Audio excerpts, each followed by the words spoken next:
ഹരിത sir, നമുക്കറിയാം നമ്മുടെ രാജ്യം ഇന്ത്യ എല്ലാത്തിനും റെഡിയാണ്, പൂർണ്ണ സജ്ജം. യുദ്ധമെങ്കിൽ യുദ്ധം നേരിടാൻ നമ്മളിതാ യുദ്ധസന്നാഹവുമായി റെഡിയായി നിൽക്കുകയാണ്. പാകിസ്ഥാന്റെ കാര്യം നമുക്കറിയാം, എന്തു ചെയ്യണം, എവിടെ തുടങ്ങണം എന്നൊന്നും അറിയാതെ ഇങ്ങനെ വെറുതെ പ്രകോപനം ഉണ്ടാക്കിക്കൊണ്ടേ ഇരിക്കുകയാണ്. എന്റെ ചോദ്യം എന്ന് പറയുന്നത്, വരും ദിവസങ്ങളിലുള്ള ഇന്ത്യയുടെ ഒരു മൂവ്മെന്റ്, അല്ലെങ്കിൽ ഇന്ത്യ ഇനി എന്തൊക്കെ ചെയ്യാനാണ് സാധ്യത? ഈ പഹൽഗാമിന് ശേഷം പ്രധാനമന്ത്രി നരേന്ദ്രമോദി ഒരു കാര്യം വ്യക്തമാക്കിയിരുന്നു. ആ സംഭവത്തിന് ഉത്തരവാദികളായവരെയും അതിന്റെ പിന്നിൽ പ്രവർത്തിച്ചവരെയും വേണ്ട വിധം കൈകാര്യം ചെയ്യും എന്ന സൂചന തന്നെയായിരുന്നു അത്. ഒരു സംശയത്തിന് ഇട നൽകാത്ത വിധമുള്ള പ്രസ്താവനയാണ് മോഡിയുടേത്. ഇവിടെ നമ്മൾ കാണേണ്ട രണ്ട് മൂന്ന് കാര്യങ്ങളുണ്ട്.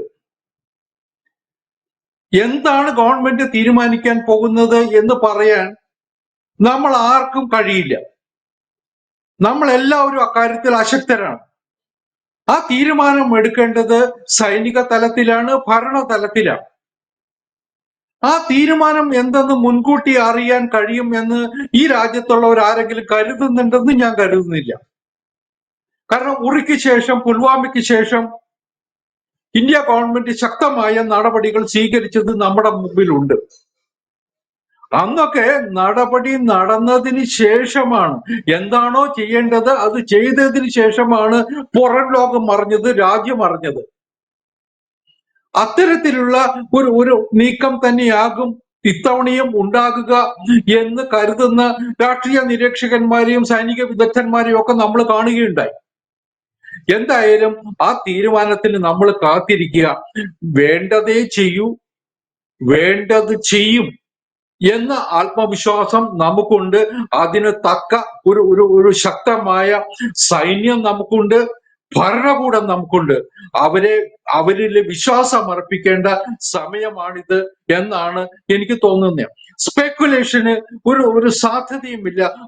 സ്പെക്കുലേഷന് പോകാതിരിക്കുന്നത് തന്നെയാണ് നല്ലത്. ആ തീരുമാനം എടുക്കേണ്ടവർ അത് എടുക്കട്ടെ, അത് ഇംപ്ലിമെന്റ് ചെയ്യട്ടെ. പക്ഷെ ഇവിടെ നമ്മൾ വേറൊന്ന് കാണണം. ഇപ്പൊ ഇന്നു മുതൽ പല തരത്തിലുള്ള ചർച്ചകൾ നടക്കുന്നുണ്ട്. ഇപ്പൊ തുർക്കി പാകിസ്ഥാനെ സഹായിക്കുന്നു, ചൈനയുടെ സഹായം പാകിസ്ഥാൻ ഉണ്ടാകും. ചൈന ആവശ്യപ്പെടുന്നു യുദ്ധം ഒഴിവാക്കണം, ഇന്ത്യയും പാകിസ്ഥാനും ചേർന്നിട്ട് ഒരു സംയുക്ത അന്വേഷണം ഈ പഹൽഗാമിനെ കുറിച്ച് നടത്തണം എന്നൊക്കെയുള്ള വാർത്തകൾ കേൾക്കുന്നുണ്ട്. അതിനെക്കുറിച്ചുള്ള നിരീക്ഷണങ്ങളും മാധ്യമങ്ങളിൽ നമ്മൾ കാണുന്നുണ്ട്. ഇവിടെ കാണേണ്ട ഒരു കാര്യം, ചൈന പാകിസ്ഥാനോടൊപ്പം നിന്നില്ലെങ്കിലല്ലേ അതിശയമുള്ളൂ. ചൈനയുടെ എത്രയോ ബില്യൺസ് ഓഫ് ഡോളേഴ്സിന്റെ ഇൻവെസ്റ്റ്മെന്റ് പാകിസ്ഥാനിലുണ്ട്. അതുകൊണ്ട് ചൈനയ്ക്ക് പാകിസ്ഥാനൊപ്പം നിന്നേ പറ്റുള്ളൂ. അവര് ഇത്രയല്ലേ പറഞ്ഞുള്ളൂ. അവര് പരസ്യമായിട്ട് ഒരു യുദ്ധം വേണം, അതിനൊപ്പം ആ യുദ്ധത്തിൽ ഞങ്ങൾ പാകിസ്ഥാനോടൊപ്പം നിൽക്കുമെന്ന് ഇതുവരെ പറഞ്ഞിട്ടില്ല. അപ്പൊ യുദ്ധം ഒഴിവാക്കാനുള്ള ശ്രമങ്ങളാണ് ചൈന പോലും നടത്തുന്നത് എന്നത് പാകിസ്ഥാന്റെ ദൗർബല്യമല്ലേ വിളിച്ചോതുന്നത്. പിന്നെ തുർക്കി ഈ ഇസ്ലാമിക ഭീകരന്മാരുടെ ഒരു സ്ഥിരാകേന്ദ്രമായിട്ട് പലപ്പോഴും മാറിയിട്ടുണ്ട്. പക്ഷെ ലോകത്തെ ഇസ്ലാമിക രാഷ്ട്രങ്ങളൊക്കെ തന്നെ, പ്രധാനപ്പെട്ട ഇസ്ലാമിക രാഷ്ട്രങ്ങളൊക്കെ തന്നെ, സൗദി അറേബ്യ ആയിക്കോട്ടെ, UAE ആയിക്കോട്ടെ, ജോർദാൻ ആയിക്കോട്ടെ, അതുപോലുള്ള പ്രധാനപ്പെട്ട വലിയ ഇസ്ലാമിക രാഷ്ട്രങ്ങളൊക്കെ തന്നെ ഈ സമയത്ത് നരേന്ദ്രമോദിക്കൊപ്പമാണ്, ഇന്ത്യക്കൊപ്പമാണ്. അവരുടെയൊക്കെ രാഷ്ട്ര തലവന്മാര് മോഡിജിയെ വിളിച്ചിട്ട് ഞങ്ങൾ ഇന്ത്യക്കൊപ്പമുണ്ട്, പാകിസ്ഥാൻ ചെയ്തത് തോന്നിവാസമാണ് എന്ന് പരസ്യമായിട്ട് പറഞ്ഞില്ലേ. അത് ഇന്ത്യയുടെ നരേന്ദ്രമോദിയുടെ നയതന്ത്രത്തിന്റെ വിജയമാണ്. പാകിസ്ഥാൻ ചെയ്ത തോന്നിവാസം ഈ വിദേശ രാഷ്ട്രങ്ങളെ മുഴുവൻ വേണ്ട വിധം ബോധ്യപ്പെടുത്താൻ ഇതിനകം ഇന്ത്യക്ക് കഴിഞ്ഞു എന്നതും കൂടി നമ്മൾ ഇവിടെ വായിച്ചെടുക്കേണ്ടതുണ്ട്. അതുകൊണ്ട് ഇന്ത്യയെ സംബന്ധിച്ചിടത്തോളം എന്ത് ചെയ്യുന്നു എന്നുള്ളതല്ല, നമ്മൾ രണ്ട് കാര്യങ്ങൾ ചെയ്തിട്ടുണ്ട് ഇതിനകം. ഒന്ന്, സിന്ധു നദീജലം പാകിസ്ഥാനിന് കിട്ടാൻ പോകുന്നില്ല, തൽക്കാലത്തേക്ക് ഞങ്ങൾ അത് മരവിപ്പിക്കുന്നു എന്നൊരു ശക്തമായ തീരുമാനം എടുത്തു കഴിഞ്ഞു. രണ്ടാമത്തേത്, ഇതിനൊപ്പം തന്നെ നമ്മൾ സ്വീകരിച്ച മറ്റൊരു പ്രധാനപ്പെട്ട നീക്കം നയതന്ത്ര തലത്തിലുള്ളതാണ്.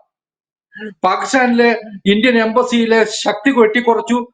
ഇന്ത്യയിലുള്ള പാകിസ്ഥാനിലെ മിലിറ്ററി അറ്റാഷമാരെയൊക്കെ പുറത്താക്കി. ഇന്ത്യയിലുള്ള പാക് പൗരന്മാരോട് രാജ്യം വിട്ടു പോകാൻ ആവശ്യപ്പെട്ടു. ഇനി രാജ്യം വിട്ടു പോകാത്ത പാക് പൗരന്മാർക്കെതിരായിട്ട് ശക്തമായ നടപടികൾ ഉണ്ടാകും എന്നുള്ള മുന്നറിയിപ്പും കൊടുത്തു കഴിഞ്ഞിട്ടുണ്ട്. അതിനൊപ്പം ആദ്യം G20 രാജ്യങ്ങളുടെ നയതന്ത്ര പ്രതിനിധികളെ മുഴുവൻ വിളിച്ചു. ഇന്ത്യയിലുള്ള അവരുടെ എംബസികളിലുള്ള നയതന്ത്ര പ്രതിനിധികളെ മുഴുവൻ വിളിച്ചു. G7 രാജ്യങ്ങളുടെ പ്രതിനിധികളെ വിളിച്ചു. ഇസ്ലാമിക രാജ്യങ്ങളിലെ പ്രധാനപ്പെട്ട രാജ്യങ്ങളിലെ നയതന്ത്ര പ്രതിനിധികളെ വിളിച്ചു. അവരെ മുഴുവൻ കാര്യങ്ങൾ പറഞ്ഞ് ബോധ്യപ്പെടുത്താൻ നമുക്ക് കഴിഞ്ഞിട്ടുണ്ട്.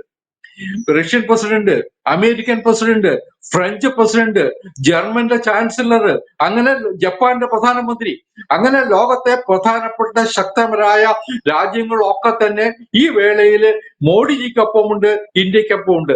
അതുകൊണ്ട് നയതന്ത്ര തലത്തിൽ നമ്മൾ വാനോളം മുന്നോട്ട് പോയി കഴിഞ്ഞു, വളരെ മുന്നോട്ട് പോയി കഴിഞ്ഞു. പാകിസ്ഥാന്റെ സ്ഥിതി എന്താ? ആരാണ് പാകിസ്ഥാനോടൊപ്പം ഉള്ളത്? ഈ ചൈനയും തുർക്കിയും കഴിഞ്ഞാൽ വേറെ ആരുണ്ട്? പഴയ കാലത്ത് കാശ്മീർ ഇഷ്യൂ ഉന്നയിച്ചുകൊണ്ടും മറ്റും, അല്ലെങ്കിൽ പാകിസ്ഥാനുമായിട്ട് സംഘർഷം ഉണ്ടാകുമ്പോഴൊക്കെ OIC എന്നൊരു സംഘടനയുണ്ട്, ഓർഗനൈസേഷൻ ഓഫ് ഇസ്ലാമിക് കൺട്രീസ്. അവര് പരസ്യമായിട്ട് ഇന്ത്യക്കെതിരായിട്ട് രംഗത്ത് വരാറുണ്ടായിരുന്നില്ലേ? ആ കാലഘട്ടം മാറി. OICയുടെ യോഗത്തിലേക്ക് ഇന്ത്യയുടെ പ്രതിനിധി വിളിച്ചിട്ട് അപമാനിച്ച സംഭവങ്ങൾ പോലും മുമ്പുണ്ടായിട്ടുണ്ട്. അപ്പൊ ആ സ്ഥിതികളിലൊക്കെ മാറി. ഇന്നിപ്പോ ഇസ്ലാമിക രാജ്യങ്ങള് ഇന്ത്യക്കൊപ്പം നിൽക്കുന്നു. പാകിസ്ഥാൻ ചെയ്തത് തെറ്റായിപ്പോയി എന്ന് പരസ്യമായിട്ട് പറയുന്നു. പറയുക മാത്രല്ല, നരേന്ദ്രമോദിയെ വിളിച്ചിട്ട് ഞങ്ങൾ നിങ്ങൾക്കൊപ്പമുണ്ട് ഈ വിഷയത്തില് എന്ന് പറയുകയും ചെയ്യുന്നു. അതാണ് ഇന്ത്യ നേടിയിട്ടുള്ള ഏറ്റവും വലിയ വിജയങ്ങളിൽ ഒന്ന് എന്ന് ഞാൻ തുറന്നു പറയും. അതുകൊണ്ട് നമ്മളെ സംബന്ധിച്ചിടത്തോളം ബാക്കിയുള്ളത് വരാനിരിക്കുന്ന കാര്യമാണ്. ഇപ്പോൾ തന്നെ പാകിസ്ഥാനിൽ നിന്നുള്ള വാർത്തകൾ കാണുന്നത് എന്താ? അവിടുത്തെ രാഷ്ട്രീയ നേതാക്കന്മാര് പലരും രാജ്യം വിട്ടു പോകുന്നു. അവരുടെ സൈനിക മേധാവി പോലും വിദേശ രാജ്യത്തേക്ക് പോയി എന്നുള്ള സൂചനകൾ ഇന്ന് കണ്ടു. സൈന്യത്തിൽ നിന്ന് കൂട്ടരാജി കാണുന്നു. പലരും ഇനി ഒരു യുദ്ധം വന്നാൽ ഞങ്ങൾക്ക് പാകിസ്ഥാന്റെ സൈന്യത്തോടൊപ്പം നിന്ന് വീരമൃത്യു അല്ലെങ്കിൽ ജീവൻ വെടികൊടുക്കാനില്ല എന്ന് പരസ്യമായിട്ട് പറഞ്ഞുകൊണ്ട് രാജിവെച്ച് പോകുന്ന പാക് പട്ടാളത്തെയും നമ്മൾ കാണുന്നു. ഇതൊക്കെ പാകിസ്ഥാന്റെ അകത്തുള്ള അന്തഛിദ്രത്തിന്റെ ഒരു വലിയ പ്രതിരൂപമാണ്. അതുകൊണ്ട് ഇന്ത്യക്ക് ഒരു ആശങ്കയുമില്ല. നമുക്ക് ലോകത്തെ ഏറ്റവും വലിയ സൈനിക നിരയുണ്ട്, സുസജ്ജമായ സൈനിക നിരയുണ്ട്. ഏത് പ്രതിസന്ധിയെ നേരിടാൻ തക്കവണ്ണമുള്ള ആയുധങ്ങളുമുണ്ട്, വിമാനങ്ങളുമുണ്ട്, യുദ്ധവിമാനങ്ങളുണ്ട്, യുദ്ധക്കപ്പലുകളുണ്ട്. അതൊക്കെ കൊണ്ട് നമ്മൾ എന്തിനും സജ്ജമാണ്. പക്ഷെ ഞാൻ ഇപ്പോഴും വിചാരിക്കുന്നില്ല ഒരു ലോങ് വാറിലേക്ക്, ഒരു വലിയ യുദ്ധത്തിലേക്ക് കാര്യങ്ങൾ പോകുമെന്ന്. അതല്ലാതെ പാകിസ്ഥാന് മറുപടി കൊടുക്കാൻ നമുക്ക് ഒരുപാട് സാഹചര്യങ്ങളുണ്ട്, സാധ്യതകളുണ്ട്. അതിനെക്കുറിച്ചായിരിക്കും മോഡി ഗവൺമെന്റ് ചിന്തിക്കുക, നമ്മുടെ സുരക്ഷാ സൈന്യം ചിന്തിക്കുക എന്നാണ് ഞാൻ വിചാരിക്കുന്നത്. അങ്ങനെ ഈ രീതിയിലേക്ക് നമ്മുടെ രാജ്യം പൂർണ്ണ സജ്ജമായി കഴിഞ്ഞു. എല്ലാ രീതിയിലും പാകിസ്ഥാനെ ചെറുക്കുക എന്നുള്ളതാണ്. ചൈന ഒപ്പമുണ്ട് എന്നുള്ളത് ഇന്ത്യയെ സംബന്ധിച്ച് ഒരു വിഷയമല്ല. മറ്റു ലോക രാജ്യങ്ങൾ ഇന്ത്യക്ക് നൽകുന്ന പൂർണ്ണ പിന്തുണ തന്നെയാണ് ഹരിദാസ് സർ പറഞ്ഞതുപോലെ ഇന്ത്യയുടെ ഒരു വിജയം എന്ന് പറയുന്നത്. എന്തായാലും വ്യക്തമാണ്. Thank you sir. Thank you.